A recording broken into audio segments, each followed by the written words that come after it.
নমস্কার বন্ধুরা, কেমন আছেন আপনারা? রোববারের রান্নাঘরের আরেকটি নতুন পর্বে আপনাদের সবাইকে স্বাগত জানিয়ে শুরু করছি আমার আজকের রেসিপি। আজ আমি আপনাদের সাথে শেয়ার করছি মাছের তেলের একটা অসাধারণ রেসিপি, যেটা বাঙালিদের খুবই প্রিয়। এই রেসিপিটা আপনারা একদম সামান্য কয়েকটি উপকরণ দিয়ে বানিয়ে নিতে পারেন, আর এটা গরম গরম ভাতের সাথে খেতে দারুণ লাগে। তাহলে চলুন শুরু করি আমার আজকের রেসিপি।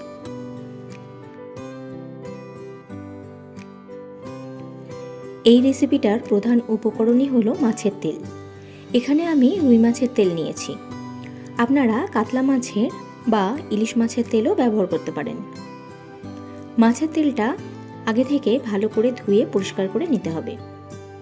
এবার এর মধ্যে 1 চামচ নুন আর হাফ চামচ হলুদ গুঁড়ো দিয়ে মাছের তেলটা ভালো করে মেখে নিচ্ছি। এবার কড়াইতে দিচ্ছি 2 চামচ সর্ষের তেল। তেলটা গরম হলে দিচ্ছি একদম ছোট করে কুচিয়ে রাখা একটা মিডিয়াম সাইজের আলু। এবার নাড়াচাড়া করে আলুটা ভালো করে ভেজে নেব। এর মধ্যে দিচ্ছি একটা শুকনো লঙ্কা। শুকনো লঙ্কাটা দিয়ে আবারও কিছুক্ষণ ভেজে নিতে হবে। আলুটা লালচে হয়ে এলে দিচ্ছি পেঁয়াজ কুচি। আমি এখানে 2টো মিডিয়াম সাইজের পেঁয়াজ নিয়েছি। আর দিচ্ছি 3টে চিড়ে রাখা কাঁচা লঙ্কা। আপনারা যেরকম ঝাল পছন্দ করেন সেই বুঝে লঙ্কাটা দেবেন। পেঁয়াজটা নরম হয়ে আসা পর্যন্ত নেড়েচেড়ে কিছুক্ষণ ভেজে নেব। পেঁয়াজটাকে একেবারে লাল করে কিন্তু ভাজবো না, তাহলে মাছের তেলের সঙ্গে রান্না হতে হতে একদম পুড়ে যাবে। সেজন্য খুব বেশি লাল করব না। দেখুন ভাজা হয়ে গেছে। এবার আমি এর মধ্যে দিয়ে দিচ্ছি আগে থেকে নুন হলুদ মাখিয়ে রাখা মাছের তেলটা।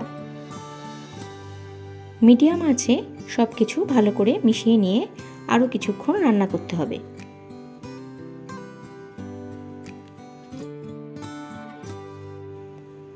ক্রমাগত নেড়েচেড়ে ভাজা পেঁয়াজ আলুর সঙ্গে মাছের তেলটাকে ভালো করে মিশিয়ে নিচ্ছি। দেখুন মাছের তেলটা থেকে আরও কতখানি তেল বেরিয়েছে। এবার দিচ্ছি 1 চামচ নুন।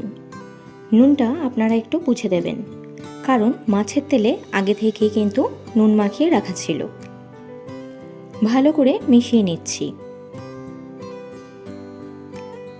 এটা রান্না করতে কিন্তু একেবারেই সময় লাগে না।